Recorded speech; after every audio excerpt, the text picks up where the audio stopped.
Alsace, il y a une route du vin qui fait 200 km de long.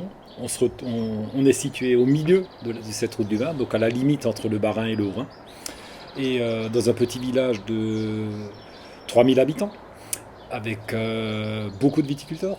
Chervillers, et c'est à côté de Célestat, c'est à 45 km de Strasbourg, et puis à 30 km de Colmar. Nous, on a une petite exploitation de 18 hectares de vignes, et on a également des fruitiers, 6 hectares de fruitiers, pour avoir une production différente, ce qui permet d'apprendre d'un autre métier qui est l'arboriculture par rapport à la vigne, et de profiter des expériences des deux activités pour l'appliquer dans l'autre activité.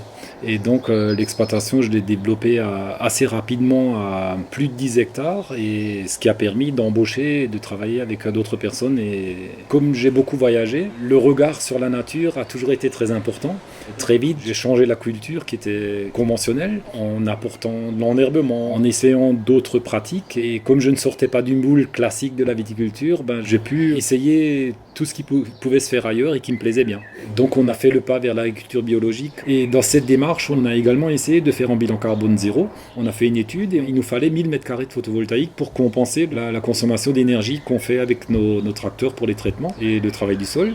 Et donc on a profité de cette installation qui est totalement en bois et en mélèze pour qu'il n'y ait pas d'entretien, pour récupérer l'eau de pluie et avoir une réserve d'eau suffisante de l'hiver pour le traitement et le lavage de toute l'année. La biodynamie, moi, elle m'a surtout servi à répondre aux problématiques que j'ai rencontrées dans la bio tout court. Et profiter des plantes avoisinantes des parcelles, les utiliser et bien écouter la nature pour avoir les réponses aux problématiques locales. Donc on a trouvé des débouchés en Suisse, par exemple, avec la certification Bourgeon Suisse, qui est beaucoup plus stricte que la certification bio.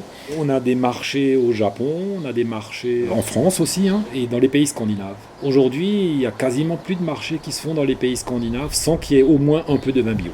Ce que j'aime bien dans mon travail, c'est me lever chaque matin et d'avoir envie d'y aller, et m'y sentir bien, et d'apprendre des nouvelles choses.